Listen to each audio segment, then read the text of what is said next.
Pessoal, tudo bem com vocês? Hoje o nosso vídeo vai trabalhar crise, reação burguesa e barbárie, a política social no neoliberalismo, tá? Esse material ele foi construído com base no livro de Política Social da Biblioteca Básica, né, que é Política Social, Fundamentos e História, tá? O livrinho azul. Bom, antes de começar, eu quero pedir que você curta esse vídeo e que se inscreva no canal se você ainda não é inscrito, tá bom? Desde já eu agradeço muito. Bom, vamos lá. O capitalismo maduro, ele começou a dar sinais de esgotamento no final dos anos 60, no contexto mundial, né? Com consequências avassaladoras nas últimas décadas do século XX para as condições de vida e de trabalho das maiorias da classe trabalhadora, rompendo com o pacto dos anos de crescimento, com o pleno emprego, né, típicos do keynesianismo fordismo, que nós temos um vídeo aqui no canal discutindo isso, tá? E com o desenho social-democrata das políticas sociais. Por outro lado, as pressões para uma reconfiguração do Estado capitalista nos anos 80 e 90 e seus impactos para a política social estão articulados a uma reação burguesa à crise do capital que se inicia nos anos 70. Ernest Mandel, em sua obra O Capitalismo Tardio, de 1982, ele vai esclarecer o conceito de capitalismo maduro. Para o autor, a nomenclatura maduro se refere ao desenvolvimento pleno das possibilidades do capital, considerado esgotado o seu papel civilizatório. Assim, a ideia de maduro remete ao aprofundamento e à visibilidade de suas contradições fundamentais e às decorrentes tendências de barbarização da vida social. No entanto, a sua pesquisa tem como centro de análise a expansão dos anos de ouro, pós-45, e os sinais de seu esgotamento em finais dos anos 60, anunciando então um longo período de estagnação.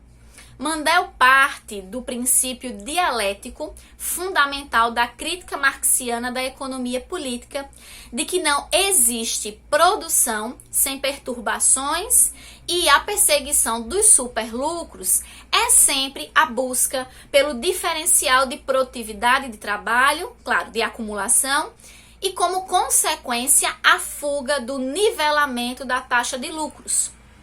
Assim, é inerente ao mundo do capital, né, o seu desenvolvimento desigual e combinado, ou seja, né, um vínculo estrutural entre desenvolvimento e subdesenvolvimento.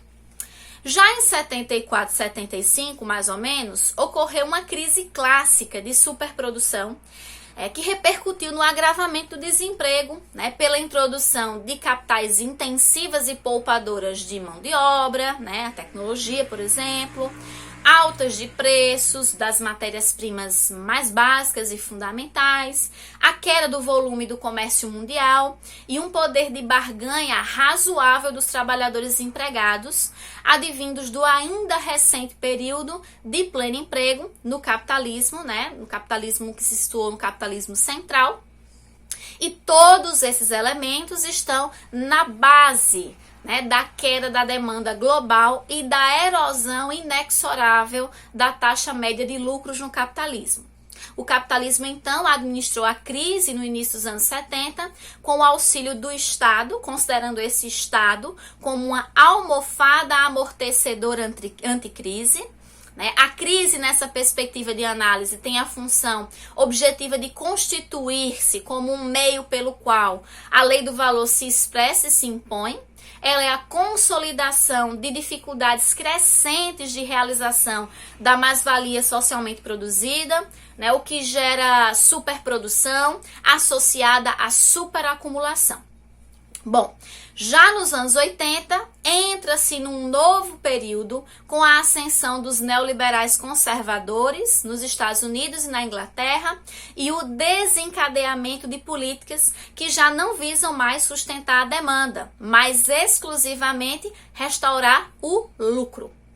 Husserl, né, traz a ideia de norma de consumo, onde a estrutura de produção deve adequar-se ao consumo, do ponto de vista dos valores de uso, né, diga-se das necessidades sociais.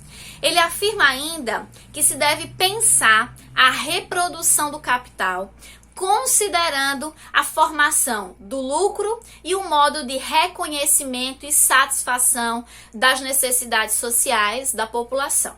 Então, nesse sentido, há 2 pontos que caracterizam o capitalismo atual. Quais seriam? O esgotamento da procura dos bens fordistas, acompanhado de uma incapacidade de fazer emergir um volume, né, em volume suficiente de novos bens fordistas e uma dificuldade para industrializar plenamente uma procura de serviços em forte progressão, né? Então vamos ter essas 2 situações.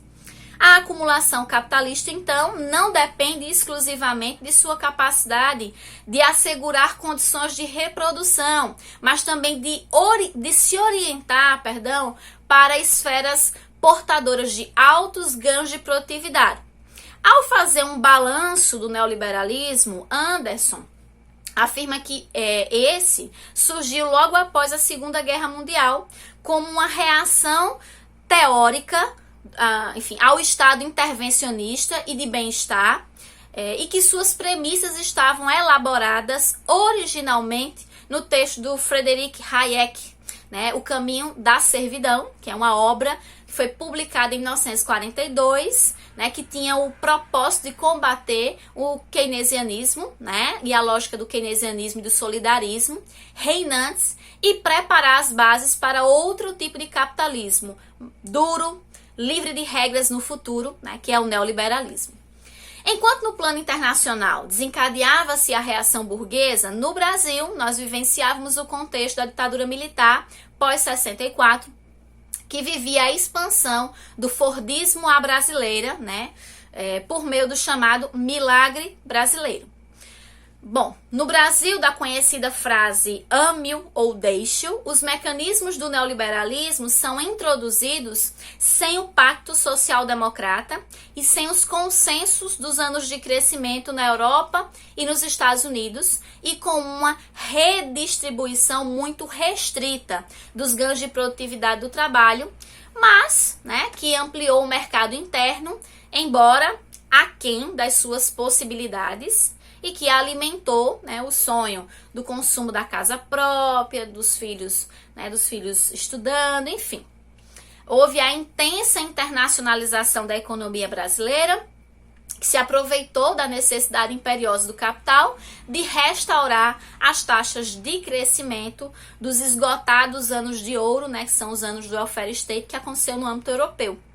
A ditadura reeditou a modernização conservadora como via de aprofundar as relações sociais capitalistas no Brasil, né? Agora de natureza claramente monopolista, reconfigurando nesse período a questão social, agudizando a questão social, que passa a ser enfrentada num mix de repressão e assistência, né? Tendo em vista manter sob controle a classe trabalhadora. Nós já vimos então que o modelo neoliberal é um modelo ultra bárbaro, que traz a barbarização da vida social. Ele acontece logo após a queda, né, a erosão do keynesianismo-fordismo, o keynesianismo-fordismo que foi o estado de bem-estar social, o welfare state.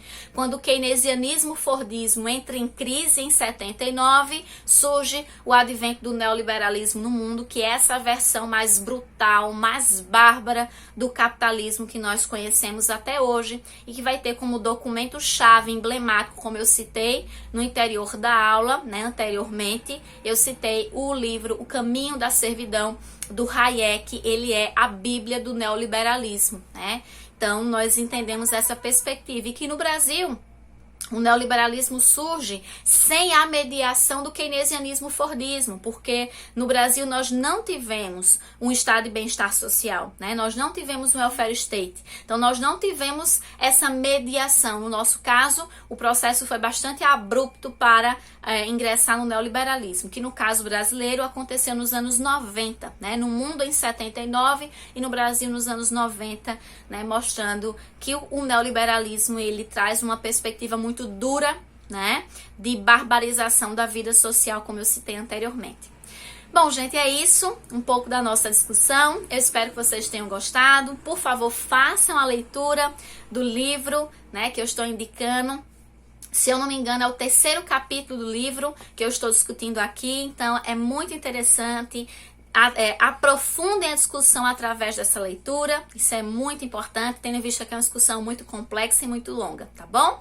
Espero muito que vocês tenham gostado, muito obrigada por terem me assistido até aqui, um beijo grande e até o próximo vídeo.